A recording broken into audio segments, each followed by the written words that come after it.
Today we are talking about a truth that many do not want to hear. Whiskey is considered a symbol of tradition, craftsmanship, and character. But what if a large part of what is on the shelves is not what we are led to believe? What if marketing is stronger than origin? Let's start with the first name on this list. Top 7. Fireball Cinnamon Whiskey. Fireball is ubiquitous. Behind bars, at parties, at celebrations, the bottle with the dragon is instantly recognizable. Many reach for it in the conviction that they are drinking an American whiskey, but this is exactly where the problem begins. The base of Fireball is Canadian whiskey, which is imported before cinnamon flavors and sweeteners are added. Because of these additives, the product legally no longer falls under the category of whiskey, but is classified as a specialty product. Nevertheless, it sits on the whiskey shelf, carries the same name, and is perceived as such. Added to this is the 2014 incident when products were recalled in several European countries due to excessive levels of propylene glycol. Although it was argued that the US version was below the limits, yet the damage to the image never materialized.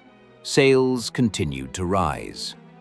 However, the bigger question is, has Fireball conditioned an entire generation to extreme sweetness and thereby made real whiskey less accessible?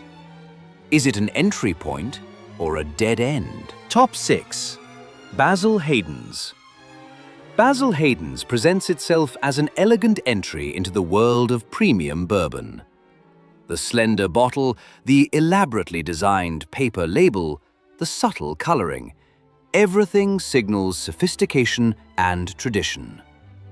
The name refers to Meredith Basil Hayden Sr., an 18th century farmer who allegedly popularized a rye-forward mash bill.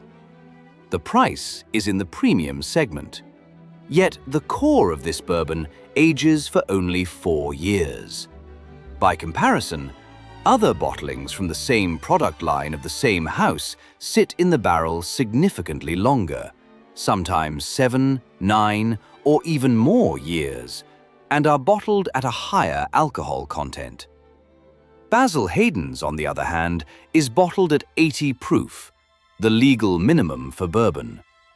Less aging time means lower production costs. Lower alcohol content means less flavor intensity. And yet, the price remains at a premium level. Furthermore, the brand is now part of a global corporation. The image of regional heritage stands in contrast to an internationally managed portfolio. So the question is not whether the product is drinkable. The question is, are you paying for the contents here or for the design of the bottle? Top 5. Pendleton Whiskey. One look at the bottle is enough to understand the story being told here. The rodeo motif, the name, the symbolism, everything evokes images of vastness, freedom, and tradition. The visual identity is clear, authentic, rooted, down to earth. But the whiskey inside comes from Canada. It is produced there, imported, and then merely bottled. This information is in the fine print, but it is not at the center of the brand message. The actual event whose name is used has no involvement in the production. It is a licensing agreement. A strong cultural identity is used to give an imported product a regional character. In terms of taste, the product delivers what many Canadian blends deliver: mild sweetness, light vanilla notes, a short finish without much depth. Unobtrusive, smooth, not very complex. The symbolism on the label is powerful, but does it really reflect the origin of the contents? Or does the consumer fill the gaps themselves with a story that never existed like that? Top 4. Jack Daniel's Tennessee Honey.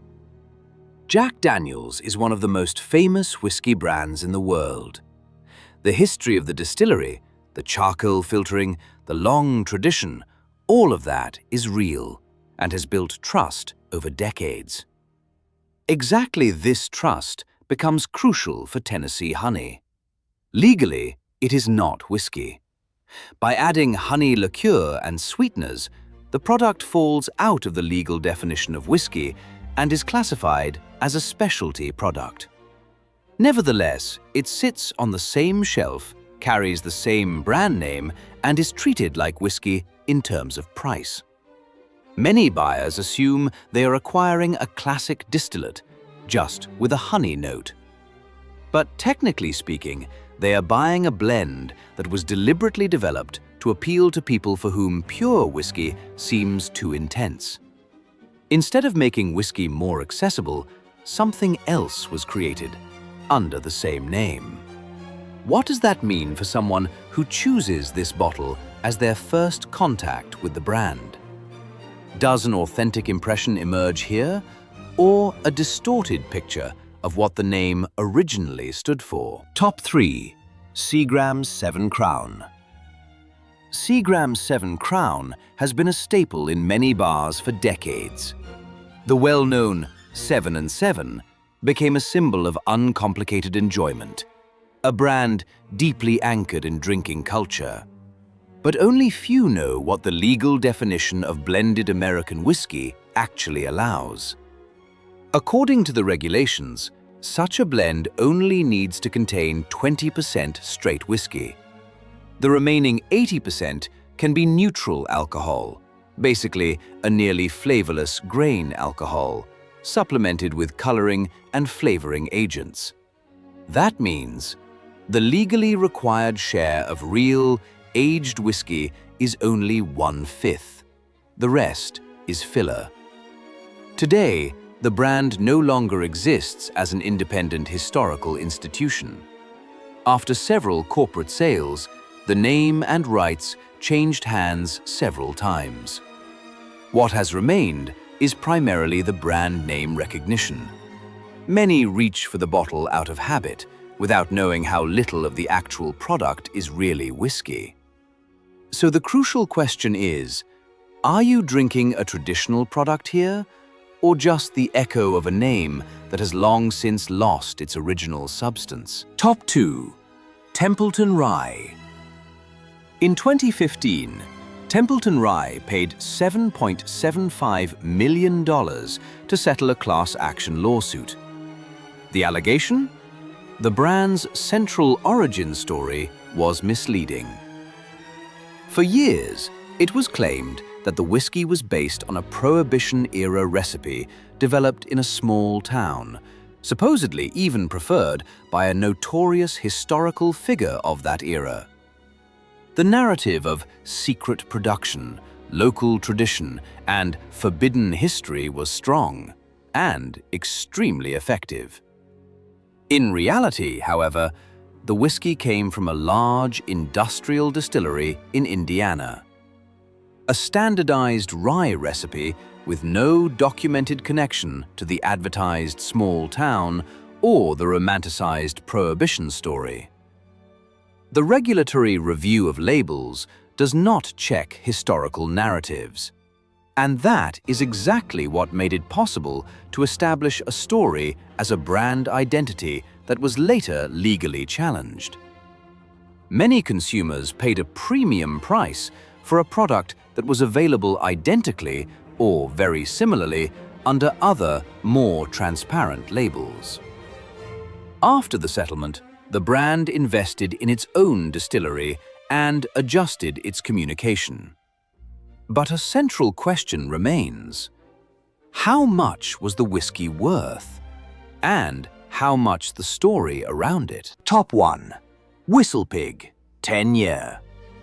When WhistlePig came onto the market in 2010, the brand seemingly embodied everything one imagined as modern craftsmanship. A sprawling farm, a clear identity around rye whiskey, and an experienced master distiller at the helm. The story was convincing. The price reflected this image. The 10-year bottling was positioned in the premium segment and quickly perceived as a reference for high-quality rye. What was hardly addressed in the original brand communication, however, the whiskey came entirely from Canada. It was imported and marketed under the identity of a craft farm. The farm existed, the brand existed, but the connection between place and content was not as many had understood it. Only through external research did the origin become more widely known. In the meantime, the company has its own distillery and produces parts of its range itself. The 10-year core bottling, however, continues to be based on imported rye. The crucial question is, therefore, are you paying for exceptional quality or for the power of a perfectly constructed brand identity? If this information surprised you, then share this video with people who also want to know more precisely what really ends up in their glass. A like and a subscription help to bring transparency to an industry that lives heavily on stories. Stay informed and decide consciously. Would you like me to analyze and optimize the structure now so that this video performs even better?